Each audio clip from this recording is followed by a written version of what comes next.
Hello everyone in BookTube land.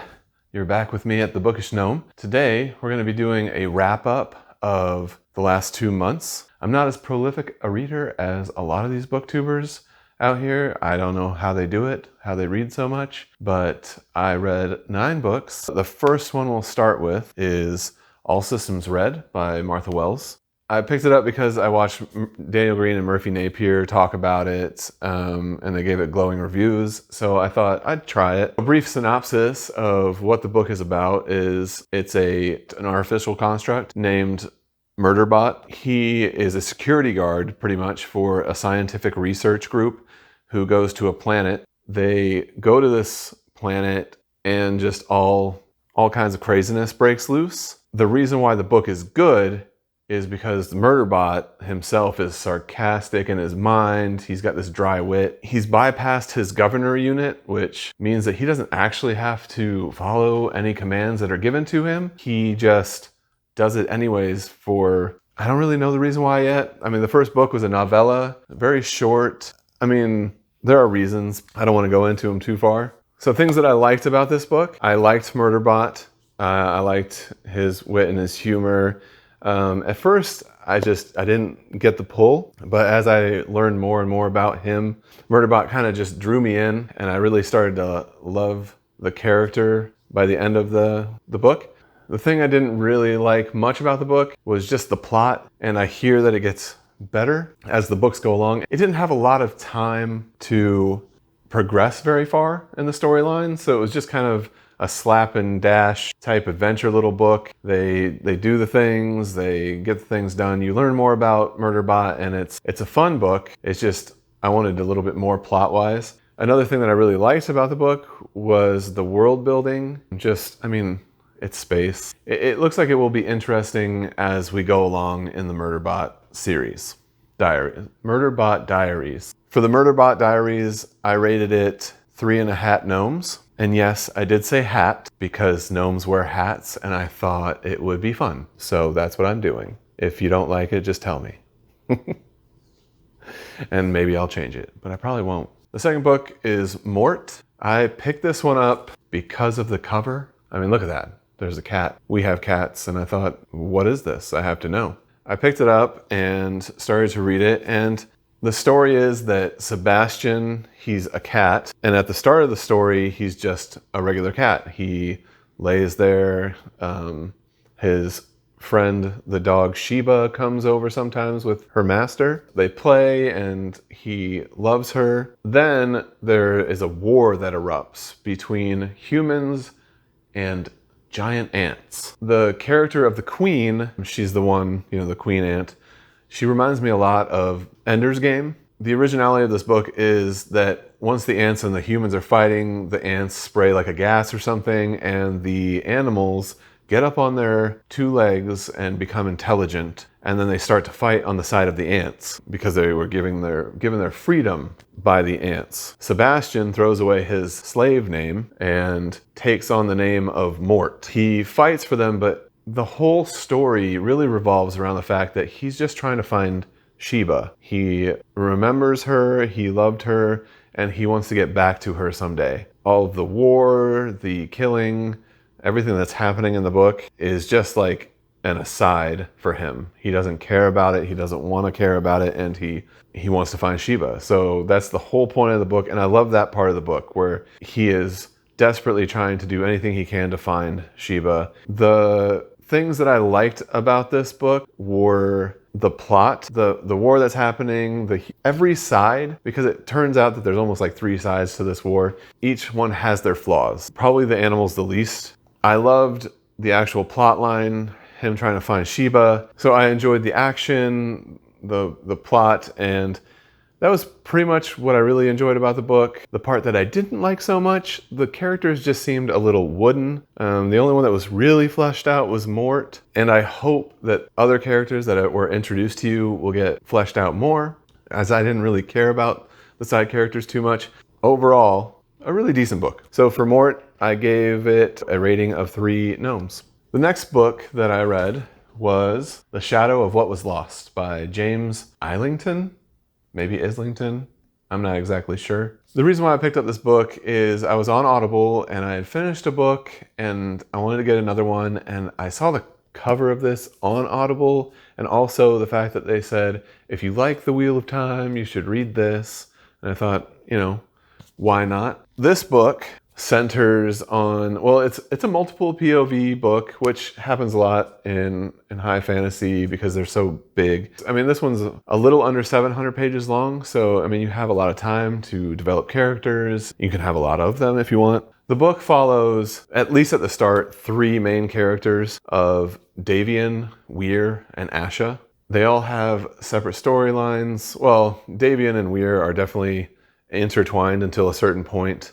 Then they become separated. And then Asha, she's kind of on her own almost from the start. I do find Asha's storyline to be a lot better than the other two, at least from the start. I think hers is awesome. Davian and Weir kind of just are traveling, you know, that whole trope, traveling to somewhere to do something. So I was kind of slightly bored with their story for a little bit.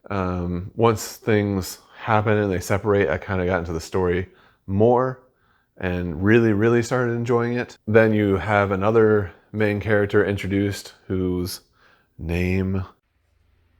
Caden. The guy's name is Caden. Idiot.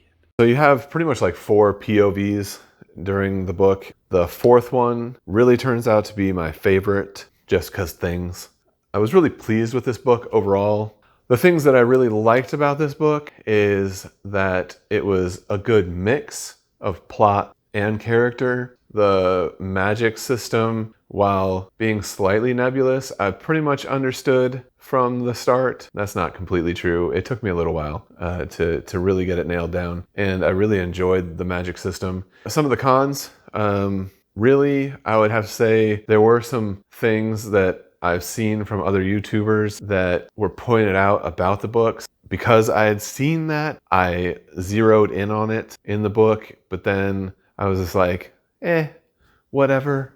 It's a good book. If you ever want to know what I'm talking about, just go watch Daniel Green's review of this book. He talks about one scene, and I get it. I totally get it, but I just gave it a pass because I really like the rest. There are some secrets hinted at. There were some twists towards the end that I really enjoyed, and I want to see where those things lead to. I'm giving it 4 gnomes. The next book that I read was Unsouled by Will Wight. And that's the first book in the Cradle series. I was watching Mike's reviews and he had been getting a lot of people saying that he should read the book. So I was like, you know what, I'm gonna try it.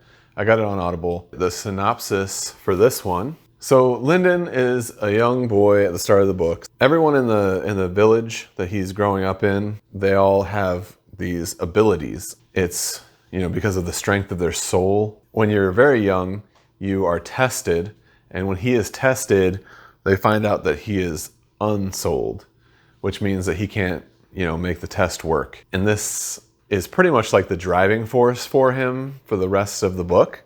He wants to become stronger, and people have compared this to like animes and things like that, and it does kind of feel like an anime in the aspect that he's kind of just leveling up his power. I know that I grew up watching Naruto.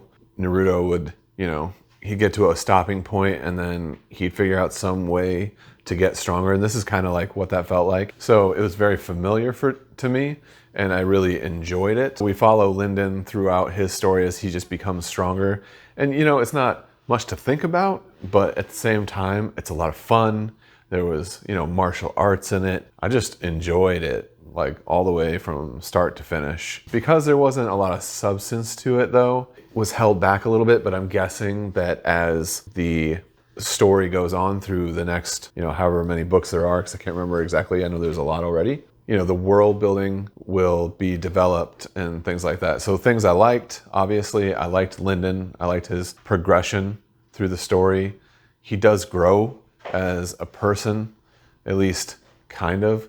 It's more like, I just want to get more powerful. You get to be with him the whole time pretty much. There is a part that I won't talk about that you get to see through her eyes. That part's really cool. I didn't expect it. Pros about this book, yes, the character itself. Plot, it was just kind of like, I see where it's going and it could be really awesome, but just for this book, It was just down the line, you could say. So I just want to see more and I can't wait. I would say a con right now would just be the plot as of this book. But, I can see that it's not going to be the con for a long time. And the world building actually is really good with especially the character that I don't really want to talk about because it brings in a whole new aspect of it.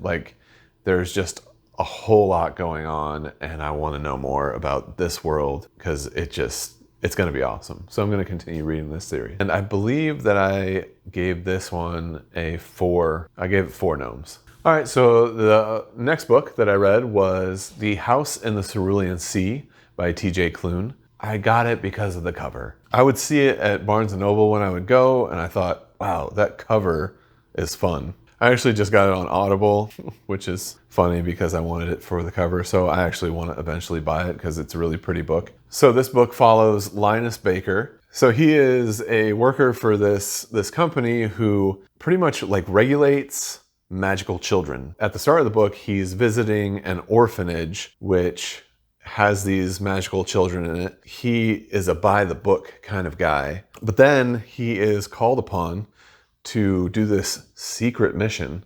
So he goes out to this island and there's this house on it and there are these magical children. And there he meets Arthur Parnassus. They hit it off and he hits it off with the children. I don't want to talk about it too much more, but it's just it's like a warm hug of a book.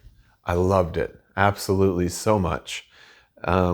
Usually I'd want to read about high fantasy and swords and sorcery and dragons, but this was just charming in all the right ways. It was my first 5 gnome book. There's not much I can say that was wrong with it. The pacing was good. The characters were beautiful. The plot line might have been the weakest point, but at the same time, it was what it was, and it was wonderful. In the end, it was just an absolutely beautiful book, and I couldn't have enjoyed it more.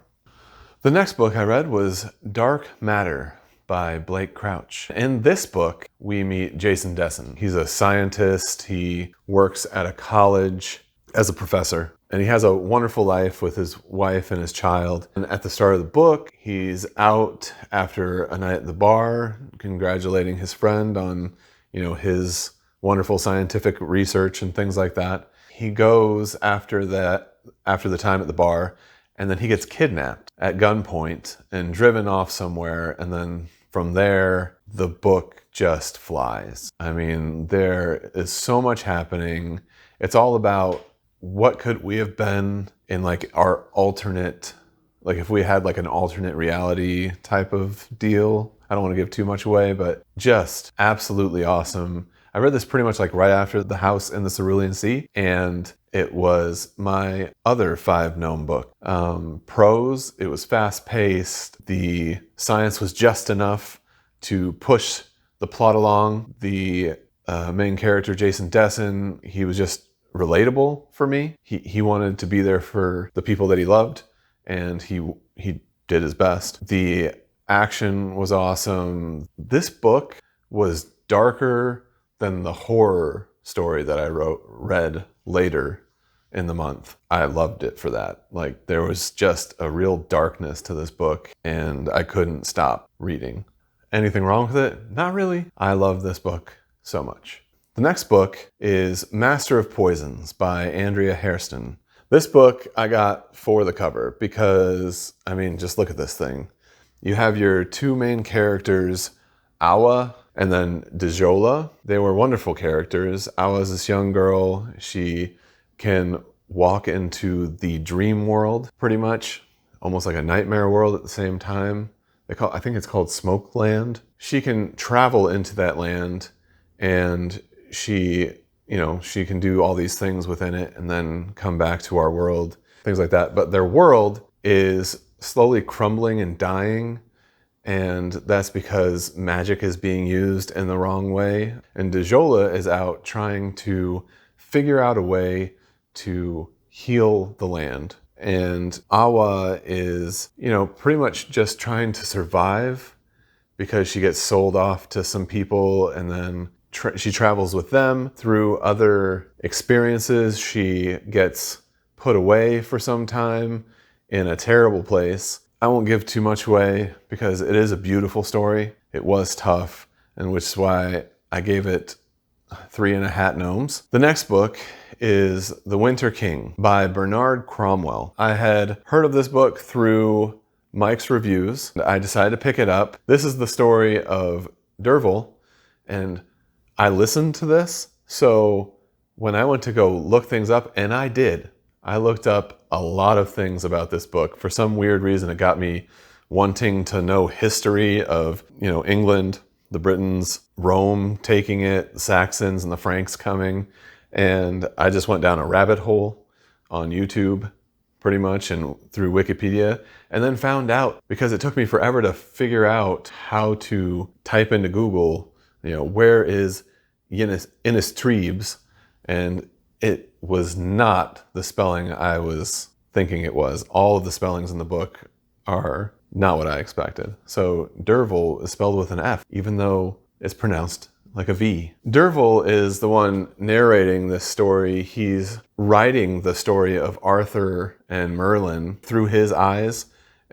He was raised on the land that Merlin had after he was thrown into a pit with spikes, and he survived. So Merlin thought he was special and took him, and there he lived from childhood until he eventually became a teenager, and he started to become a warrior, because that's all he wanted to do. He wanted to become a warrior. As he was growing up, he also was friends with Nimue, and she was a really awesome character. She was kind of like Merlin's apprentice, if you will. You get to see Morgana, you learn about Arthur, you learn about Merlin, and Derval eventually becomes Arthur's man and fights for him. There are battles galore. Merlin's off doing his own thing. I don't know what it was about the book, but it wrapped me up, and I wanted to keep reading it. And so I will definitely be continuing this series. Pros for this book, I really, truly loved all the characters. I loved the battles. I loved